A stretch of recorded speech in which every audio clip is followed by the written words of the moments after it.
Alright, let's replace this air filter right here. Go there.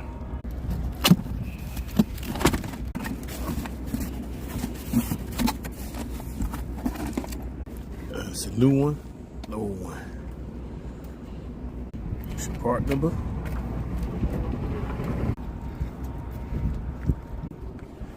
There you go.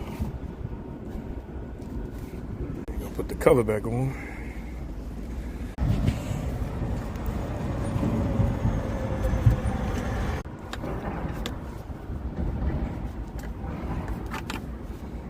That's that. One here.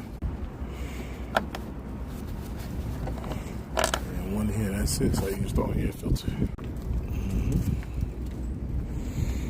You got it.